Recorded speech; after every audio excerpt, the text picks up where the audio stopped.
Sir,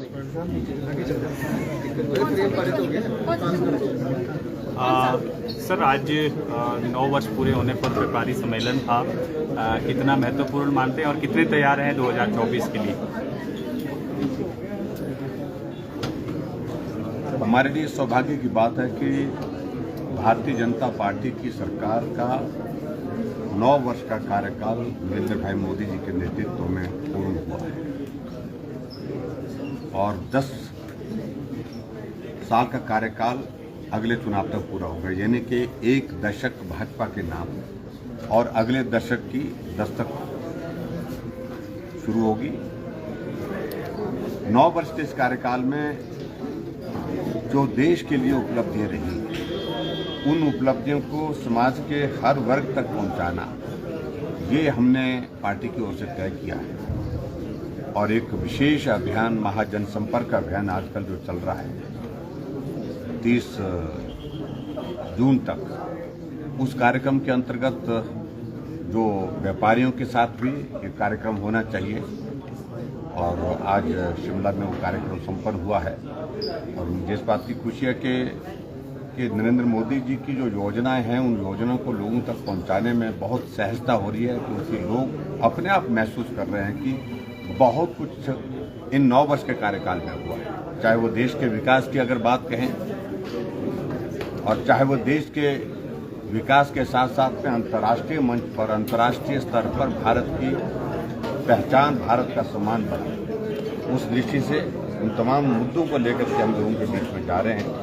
और इस बात को लेकर के भी हमें खुशी है कि जहां जनसंपर्क अभियान में हम जा रहे हैं, हर जगह से एक बात जरूर सुनने को मिल रही है कि देश की जरूरत नरेंद्र मोदी जी हैं। देश की जरूरत नरेंद्र मोदी जी हैं, तो हर हालत में हम सब लोग 2024 के चुनाव में मोदी जी को समर्थन देंगे, सहयोग देंगे। हर वर्ग से इस प्रकार का संदेश हमको मिल रहा है। और सर, मनोहर हत्याकांड को लेकर मुख्यमंत्री कह रहे हैं कि भाजपा इसमें राजनीति कर रही है, और जो आरोपी का घर जलाया है उसको लेकर मुख्यमंत्री ने कहा है कि वो तो भाजयुमों का काम है। देखिए, इस सारे विषय को लेकर के मैं समझता हूं कि बहुत ज्यादा कहने की आवश्यकता नहीं।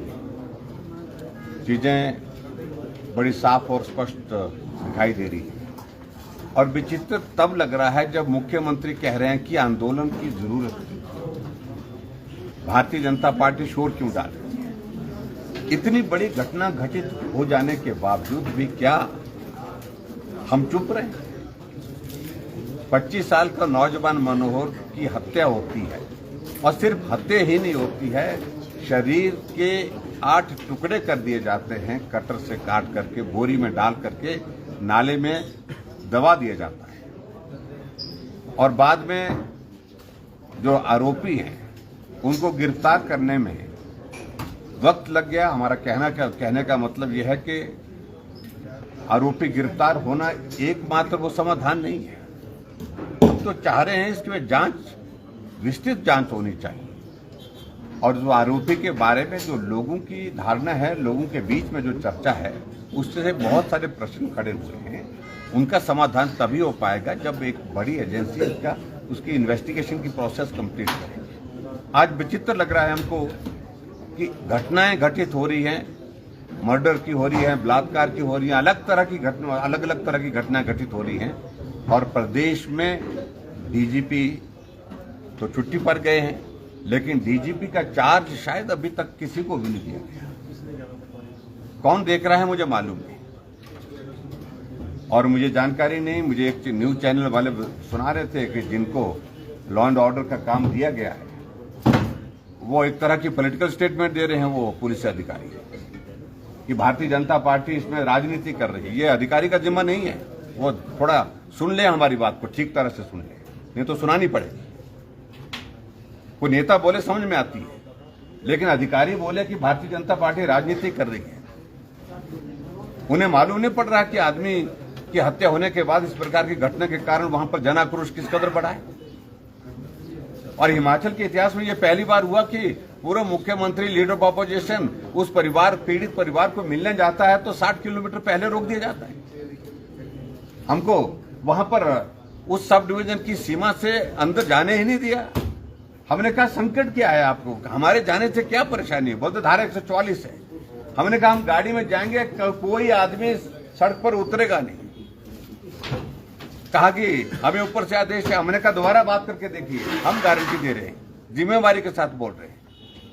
ये कभी हिमाचल में हुआ नहीं कोई कि पूरा मुख्यमंत्री पीड़ित परिवारों को मिलने के लिए जा रहा है और उनको मिलने नहीं दिया जा रहा है। किस बात की परेशानी है? क्यों नहीं हमको मिलने दिया गया?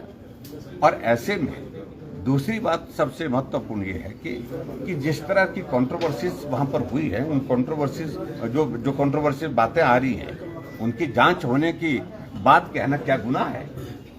क्या गलत किया हमने? वो क्यों जस्टिफाई किए जा रहे हैं? और सही बात तो यह है कि मुख्यमंत्री ने स्वयं अपने आप शुरुआत की है, जो उन्हें स्टेटमेंट एक बार नहीं अनेक बार दी कि स्थानीय प्रतिशत हिंदुओं के यहाँ पर जो है हम हरा करके आए। क्या संदेश देना चाह रहे हो? उसका अभिप्राय क्या है? और ऐसी बातों से हौसला और हिम्मत बढ़ता है और उसका परिणाम इस प्रकार से देखने को मिलते हैं। और जहां तक वो बोल रहे हैं कि वहां हमारी पार्टी के ऊपर आरोप लगाने की कोशिश कर रहे हैं, इन्होंने घर जलाए, कहां थे वहां पर पुलिस के अधिकारी? क्यों नहीं रोका गया? किसकी जिम्मेवारी थी? हमारी पार्टी के लोग तो वहां पर थे ही नहीं, वो तो एजिटेशन करने, वो तो वहां पर पुलिस थाने में थे। घर कहीं दूसरी जगह है, और घर जहां दूसरी जगह है, कौन लोग आए मालूम नहीं है। गांव में आक्रोश था, पूरे इलाके में आक्रोश था, रोष था, लोग अपने आप निकल गए। और उसके बाद जब उन्होंने देखा कि इस प्रकार की घटना घटित हुई तो उन्होंने इस तरह से घटना को अंजाम दिया। ये जिम्मा सरकार का था उसको रोकने का। तो इसलिए अपनी नाकामियां को हमारे सिर पर मत डालिए, दूसरे के सिर पर मत डालिए। उनको इस बात को समझना होगा, कानून व्यवस्था आज की तारीख में एक चिंता का विषय हिमाचल प्रदेश में बन गया है।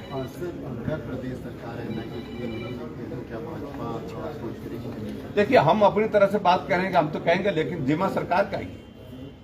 ये विषय प्रदेश सरकार का है।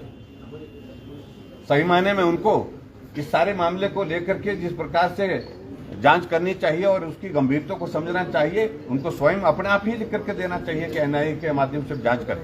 सिर्फ कहने से नहीं, मुझे कोई आपत्ति नहीं, मुझे कोई आपत्ति नहीं।